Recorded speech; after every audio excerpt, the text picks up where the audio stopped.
Feeding the family does not have to be expensive, especially with my cheesy fish pie that uses some really basic ingredients like some frozen veggies and a tin of tuna to create a delicious and nutritious dish, and it's really simple to whip up. So I've got a little bit of cream here that I'm going to add into my saucepan. I'm gonna take a few little shortcuts with this dish. This is not fancy cooking by any means, but it's tasty. It's kind of like a cross between a tuna mornay and a shepherd's pie. So if you like either of those dishes, you're gonna love this. I've blanched a kilo of frozen veggies, and that's gonna go straight into the saucepan. I'm also adding in a can of tuna. Now, when you're buying tuna, always try and buy a dolphin safe or responsibly sourced tuna. I've poured out a little bit of the brine, but I'm also keeping a little bit in because I actually like the flavor of it. It's salty and gives that kind of tuna mornay vibe. This stage doesn't require a whole heap of cooking, but we do want to bring up the liquid to simmering point. Now you can see that it's quite liquidy in this pot. I've got a little trick up my sleeve to make this a nice, luscious, creamy pie filling. And it's an old trick that my mum taught me, especially when I was making Chinese stir fries.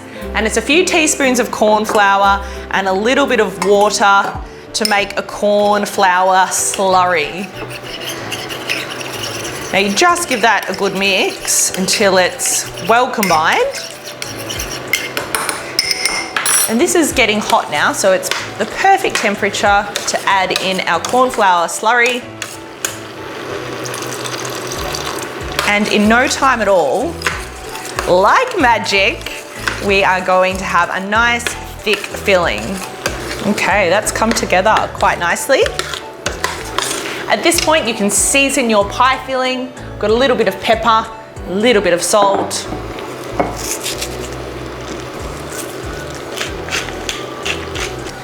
Grab your pie dish, and once your filling is nice and thick, we're going to pour this in the base.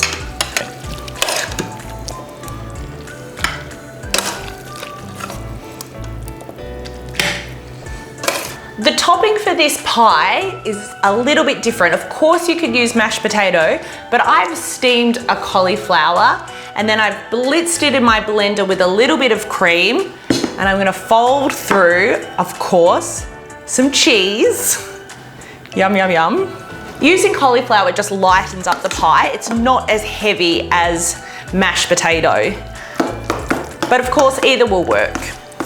And top our pie with our creamy cauliflower. Just spread it out.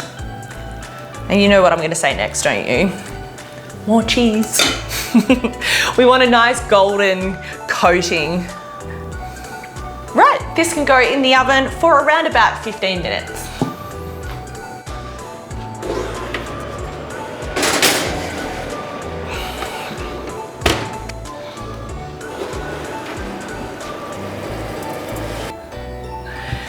Bubbly and golden, cheesy fish pie. What's not to love about this dish? I love to serve it with some sauteed dark leafy greens. This dish is really perfect as a midweek meal for the whole family.